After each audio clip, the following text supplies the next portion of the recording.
Imagine waking up every morning feeling like you're living someone else's life. You go through the motions, check the boxes, follow the plan. But deep down, there's a gnawing emptiness you can't ignore.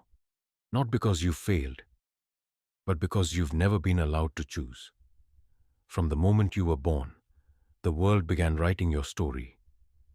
Parents projecting their hopes, teachers drawing the lines, society dictating what success should look like. Get the degree, get the job, get married, have kids, retire, die fulfilled. At least that's what they say. But what if it's all a lie? What if you're not living at all, but merely performing a version of life built on expectations that were never yours to begin with? That's the quiet tragedy no one talks about. You laugh when you're supposed to, chase what you're told to value, and smile in photos that don't reflect your truth. All while your real dreams sit buried beneath the weight of shoulds and musts. And here's the cruel irony. People will praise you for it. They'll applaud your obedience, admire your sacrifice, and call you responsible. But inside, a part of you is screaming. You weren't born to be a puppet on strings pulled by everyone but yourself. You were born to choose, to question, to break patterns, to write your own damn script. So ask yourself, whose life are you really living? Theirs or yours? You can wear the perfect smile. You can chase every goal they told you to pursue. You can have the job, the house, the partner, everything that looks right from the outside. But inside, something feels wrong. There's a quiet ache, a re-enough. That's the price of living for others. You trade your truth for approval, your passion for praise, your soul for silence. And at first it's easy to dismiss. You tell yourself it's just stress, just a phase, just life. But deep down, you know, you've abandoned parts of yourself to fit in, to be accepted, to be loved. And in doing so, you've become a stranger to your own desires. That inner voice, the one that once whispered dreams to you, has gone quiet, replaced by fear, by guilt, by a desperate need to not disappoint anyone but yourself. And here's the tragedy. People may never notice the war you're fighting inside. They'll keep applauding your performance while you slowly unravel behind the curtain. Because the applause feels good, until it doesn't, until the echo fades and all that's left is emptiness. You were not born to live a life that looks good in someone else's eyes but feels hollow in your own. So ask yourself honestly, how much longer can you keep betraying yourself just to be accepted? It starts early, long before you ever realize it. A gold star on your homework, a pat on the back for being polite, a smile when you say what people want to hear. That's how it begins, the quiet conditioning. You learn that being accepted means being agreeable. Being praised means pleasing others. And love is something you earn by staying in line. And so, without knowing it, you start measuring your worth in someone else's eyes. You crave the applause. You chase the approval. Not because it fulfills you, but because you've been wired to believe it defines you. And then you grow up. But the need doesn't go away. It just changes form. Now it's the number of likes on a post, the job title on your business card, the subtle nod of approval from family members when you do what's expected. You become addicted to being accepted, so much so that you stop asking what you want and only ask what will they think. But here's the terrifying truth. Validation is a drug, and the high never lasts. The more you get, the more you need. It becomes a loop, a desperate chase for recognition that leaves you hollow inside. And the worst part? You may not even know it's happening. You might believe you're making your own choices. But if you peeled back the layers, you'd find a frightened version of yourself, constantly seeking permission to exist. So ask yourself, when you say yes, is it because you mean it, or because you're afraid of what happens if you don't? Because until you break that need for validation, you will never truly be free. You'll be seen, but never known, praised, but never fulfilled, alive, but never really living. Freedom isn't just about breaking chains. It's about realizing you were bound in the first place. Most people walk through life unaware that they've been living under invisible rules, playing roles they never chose. They don't question the script. They just follow it. Be agreeable. Be responsible. Be what others expect. And slowly, silently, they become strangers to themselves. But there comes a moment, a quiet yet violent reckoning, when something inside you snaps. You wake up and realize, this isn't who I am. This isn't the life I want. That moment is terrifying and sacred, because it's the first step toward reclaiming your identity. But make no mistake, self-awareness is not comfortable. It demands brutal honesty. It forces you to confront the masks you've worn, the lies you've told yourself, the compromises you've made just to feel accepted. It's a mirror held up to your soul, and what you see might shake you. You may see the dreams you buried, the beliefs you adopted just to fit in, the parts of you that were silenced in order to survive. But it is in this discomfort that transformation begins. You cannot reclaim your life without confronting where you lost it. And that means facing the truth. You've been living more for approval than for purpose, more for comfort than for meaning. But once you see that truth, you can't unsee it. You start to feel your power return. You begin to ask harder questions. You stop seeking permission. And for the first time, you hear the voice that's been buried under years of noise, your own. That is freedom, not the absence of fear, but the courage to live beyond it. It's choosing to define your life by your own values, not society's checklists. It's owning your story, even if it makes others uncomfortable. Because until you reclaim your identity, you're not really living. You're just surviving in someone else's narrative. What if everything you've been taught about success is a lie? What if the titles, the status, the house in the suburbs, and the six-figure job aren't signs of achievement, but shackles in disguise? Society hands you a checklist.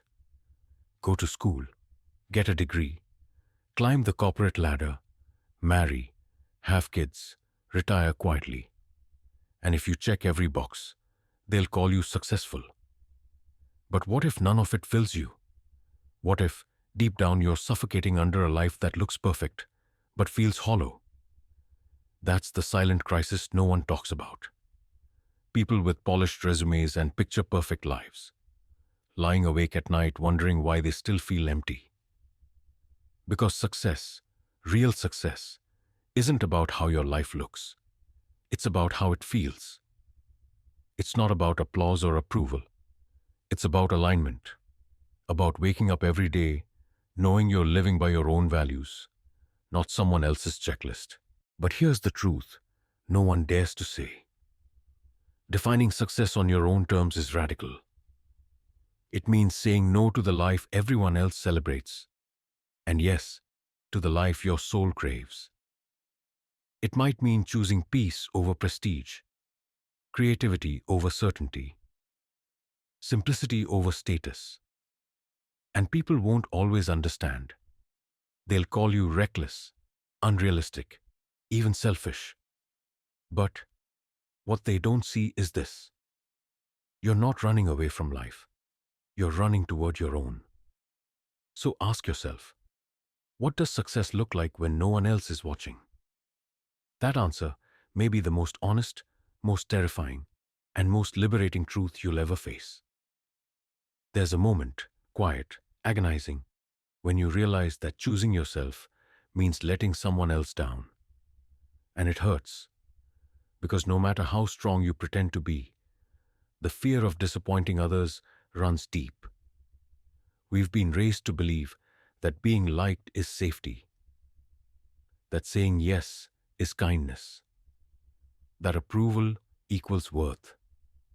So we say yes when we want to say no. We smile when we want to scream. We shrink ourselves to make others comfortable. And little by little, we abandon who we are, just to keep the peace. But what about your peace? What about the war raging inside you every time you betray your own needs just to avoid conflict? Here's the truth no one wants to face. You can't live an authentic life and avoid disappointing people. You will. You must. Not because you're selfish, but because you're finally being honest. And not everyone will understand that honesty. Not everyone is meant to. Each time you silence your voice to protect someone else's comfort, you rob yourself of freedom. Each time you carry the weight of someone else's expectations, your own soul gets heavier. But when you finally choose to let go, to say, "This is who I am," even if it's not who you wanted me to be, something shifts. You stop negotiating with your truth. You start protecting your peace. And yes, some people will leave, some will talk, some will judge, but that's the cost of becoming whole. So ask yourself, is their approval worth your silence, or are you finally ready to disappoint others so you can stop disappointing yourself? At first, it feels harmless, almost natural. The praise, the applause, the little hit of approval when someone likes what you say, compliments what you do, validates who you are. It feels good, safe even. But what no one tells you is this.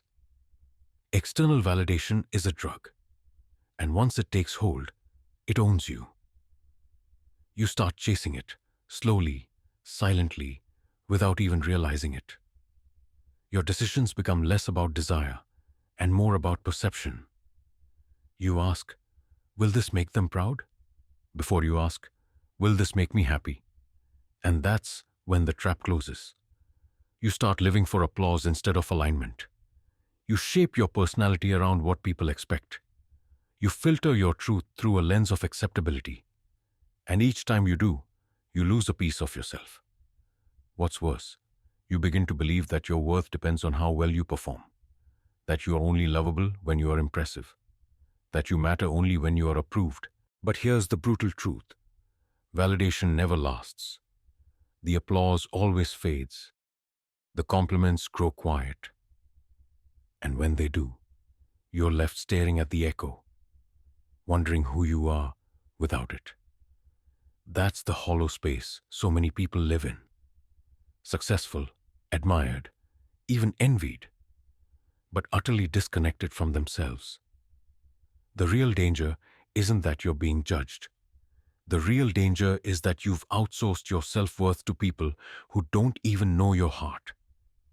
And no matter how much they approve, it will never fill the void of not approving of yourself. Because when you live for their applause, you die by their silence. So here's the question no one asks. If no one clapped, would you still dance? If the world stopped watching, would you still live this life? Or finally start living your own?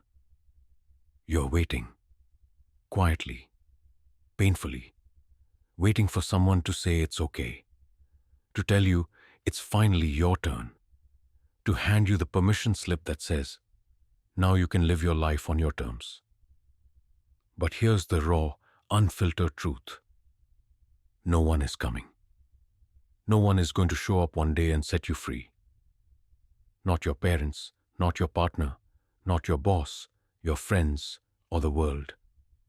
The permission you're waiting for will never come, because it was never theirs to give. It was always yours. But that's what makes it so terrifying. Because if no one's stopping you, then the only one who's been holding you back is you. And suddenly, you can't hide behind excuses anymore. You can't blame expectations, circumstances, or timing. You have to look yourself in the mirror and admit the hardest truth of all. You've been betraying yourself while waiting to be rescued. That realization is both devastating and liberating, because it means your life isn't being dictated, it's being delayed by your own hesitation. And if you want to take it back, you have to stop seeking permission and start making decisions.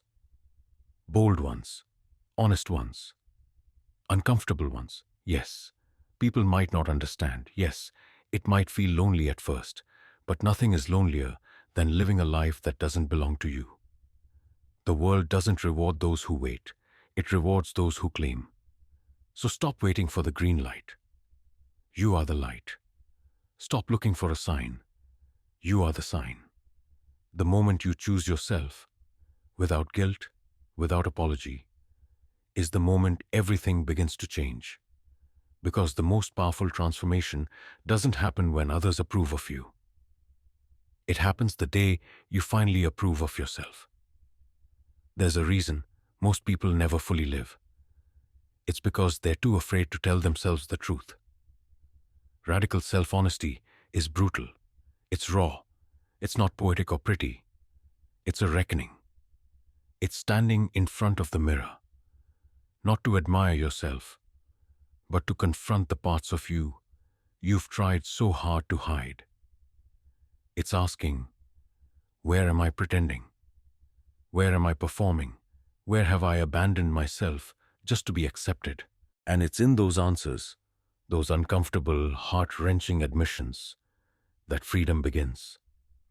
Because until you're honest about how much you've conformed, how often you've chosen comfort over courage, and how deeply you've silenced your own voice just to fit in, you'll never reclaim your life. You'll keep decorating a prison cell and calling it a home.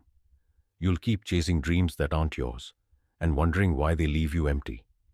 Self-honesty isn't just painful, it's disruptive. It destroys illusions. It exposes the lies you've told yourself to survive. But it also clears the path to something real, something raw and unshakably yours. It's the first step toward living with intention instead of inertia. And make no mistake, this kind of honesty will cost you.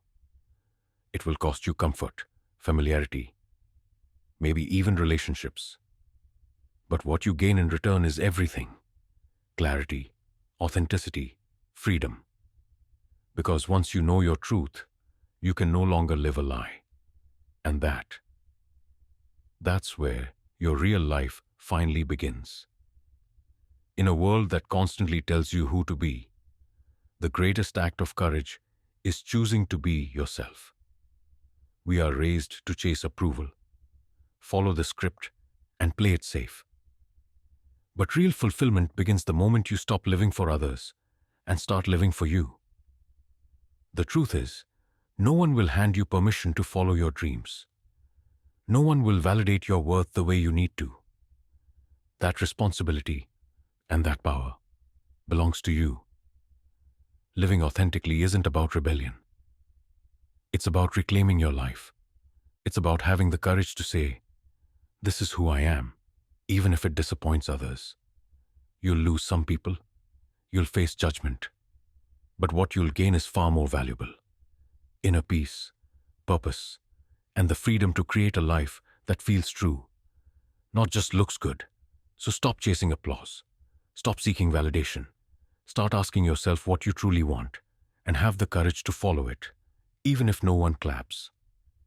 Because the quietest choices, made with honesty and intention, often lead to the loudest transformations. And in the end, the life you live should feel like yours, not just a performance for everyone else.